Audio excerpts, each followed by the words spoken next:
With HDB flat prices going bonkers with the most highest recent transaction hitting $1.73 million for a freaking HDB flat, are HDB flats becoming more and more unaffordable? But more importantly, how should you price your own HDB flat when you are selling? With million-dollar HDB flats becoming the norm, it creates this misconception that everybody can sell their HDB flat for $1 million.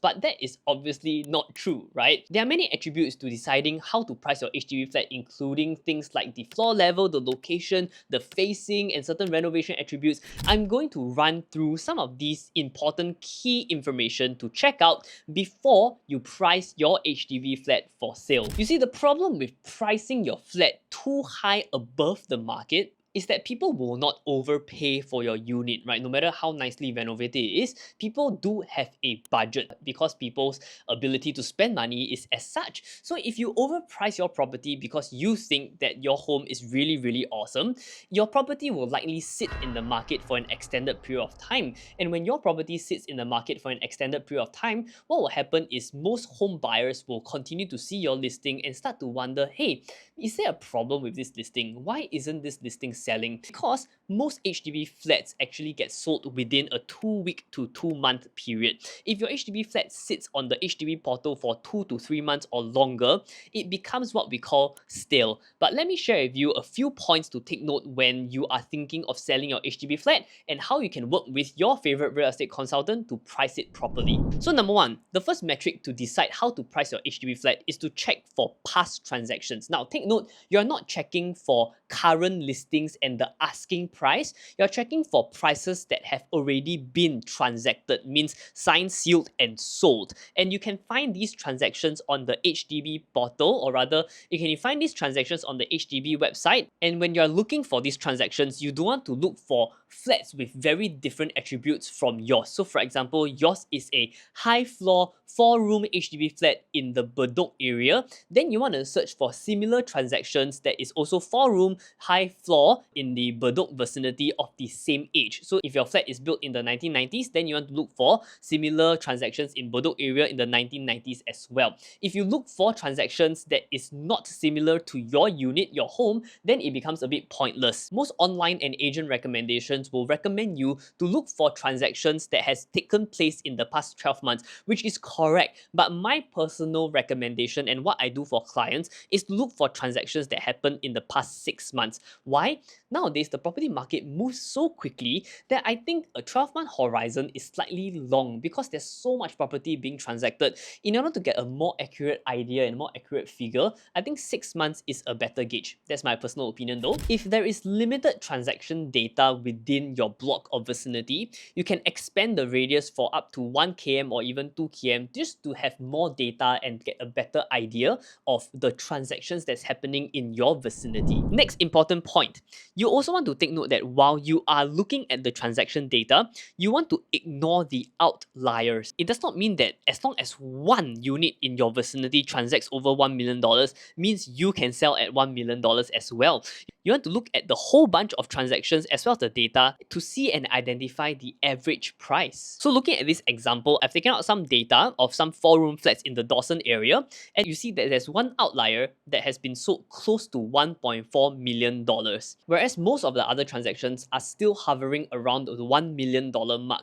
There is another transaction that hit 1.3 million, but most transactions is not able to go close to $1.4 million. So if you are a owner of a unit in this vicinity and you price your unit at $1.4 million or close to $1.4 million, you might be overpricing your unit. So you want to observe all the transactions and look for what is the average as well as the attributes of your unit. Will it contribute to the value and the price of your unit for sale? Next, checking the layouts of your flat. Layout is very important to most people, right? Because even though the newer BTOs and the newer HDBs are definitely smaller in size, the layout is in fact much more efficient. Like this standard 4-room new BTO flat that is built after the 2000s. A lot of older flats that is built before the 2000s might have a bigger floor area, but their layout could potentially be slightly less efficient. Like this one, for example, it is indeed bigger, but it is slightly less efficient when it comes to the layout. And last but not least, you might want to reconsider pricing your unit higher if you have a not common layout. So there are some layouts that are more unique and not common, and unfortunately in the market, people like very standard layouts and layouts that are very efficient. So if the layout of your HDB flat is more unique, you might need to take that into consideration. Because the property market is fueled by supply and demand, and if your layout is unique and you like it, it doesn't mean that the market will like it. And if majority of the market does not like it, means there is not a high demand, and the demand is not as high, you are really unable to price your unit for sale as high as compared to maybe some of the neighboring blocks who have a more standard layout. So take that into consideration as well. Next, renovation. So if you have spent a lot of money to renovate your home and made it really nice, and you have maintained it very well, you could potentially price your home slightly higher for sale, higher than what has been already transacted. So you also want to take note to keep documentation and receipts of your renovation and your fittings as well, so that if buyers ask, you can potentially justify. So for example, if you have very expensive lighting from Sol Luminaire, which is a very good quality and expensive lighting brand, then that could be taken into consideration as well, assuming that your buyer also like your style and your taste in renovation. If your renovation is very well done and is very beautiful, but the people interested in your flat does not share the same style, then they might not value your home as high as what you value it. So when your home is very well renovated, in the market we call this move-in condition. If your home is move-in condition and very minimal or no renovation is needed when the buyer purchases it, then the value of your home naturally would increase in the eyes of most buyers, because they don't just save money on renovation, they save this very important thing called time. Purchasing a HDB flat can take up to 6 months or even a year depending on how you plan it. So if you can actually save your buyers time, that becomes a very valuable attribute. If you want to know the full timeline for purchasing HDB flats, I actually did a video. You can check it out on my channel. Next, you want to check for similar listings that is in the market right now, aka competitor analysis. You want to see what are the prices that your competitors are pricing at, and take that into consideration as well. You do not want to price too high, too much above your competitors,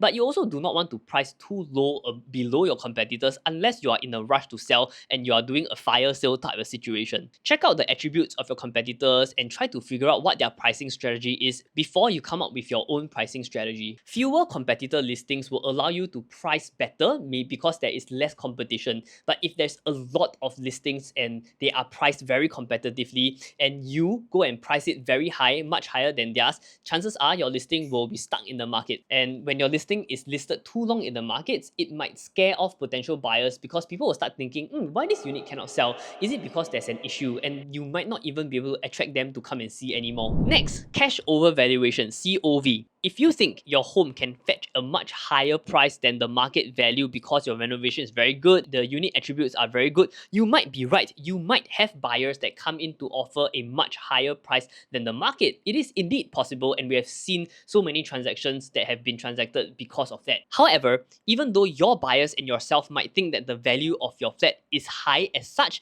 HDB valuers might not agree with you when they are doing a valuation for your home. When you sell a home, a HDB valuer will come down and valuate your home. If the value that the HDB officer gives you is much lower than your transacted price, the difference between the selling price and the value is known as cash over valuation. And in cash over valuation, the buyer would have to pay that amount in cash. They cannot use loan, they cannot use CPF, it has to be cash. Even though your buyers might be able to take a much higher loan, they might be CPF rich, they must pay that amount in cash. And a lot of times, a lot of Singaporeans might not have that much cash on hand, because we live day to day, we consider cash flow and things like that. We might be forced to save money via CPF and stuff like that, but not everybody has such a high amount of cash, taking into consideration that they still need cash for other things as well, like buying furniture and renovation. So if they do not have enough cash on hand to complete the purchase due to a high cash over valuation, your deal might be broken and the entire thing might be thrown out because the buyer is unable to complete the transaction due to lack of cash. So if you want to price your home very high above the market, and even though there might be interested buyers, you want to consider the COV as well. Next, should you sell first and buy, or buy first then sell? If you are upgrading and you want to buy first, ABSD, additional buyer's stamp duty, will be incurred. Even though there is a remission can only happen if you manage to sell your home 6 months after you purchase your new home. So that might give you a little bit of additional stress, like, oh, you know what happens if you cannot sell your home in 6 months. This is not uncommon, but another thing about buying first is that you are unable to touch the funds that is currently in your current home. You will need to come up with fresh funds in CPF or cash to purchase your new home first, because funds are so-called stuck in your current home, right? So my opinion and what we usually advise is to do both concurrently. You do not want to go and buy first because you will need to come up with a lot of fresh funds, but you also don't want to go and sell first, because if you sell first and you are unsure of what to buy next, you haven't done your research, then what will happen is that you will sell and then you will start to become very anxious because you cannot find a home that is to your liking, and then you will become homeless and you will need to spend extra money to rent because you have already sold your current home, right? And the completion period is about 3 months. If you have another 3-month extension, that means it's a maximum of 6 months based on market average. So you will definitely need to rent first if you cannot find a new home, and that incurs additional costs. So my personal recommendation is to do it concurrently. Plan the timeline well. Before you even list your property for sale, you want to already work with your consultant to do research on what you're planning to buy next. Go and survey the price in the area, go and survey the layouts in the area, and go and survey the market in the area. What are the listings available, so that the moment you sell your HDB flat, you can immediately go and option the flat that you want to buy, and you have a very good idea of what you want to purchase, so the purchase can happen more quickly, such that the buying timeline and the selling timeline is concurrent. Obviously, this is easier said than done. A lot of planning needs to be done in order for the timeline to match up, so speak with your favorite real estate consultant for them to plan the timeline for you or with you before you even list your home for sale. Pricing your HDB flat the right way takes a lot of research on transaction data, current market prices, consumer sentiment, supply and demand, layouts, attributes, and stuff like that. Requires a lot of back-end work and a lot of research. If you are able to list at the correct price and time and set up the timeline for the buying and selling at the correct time,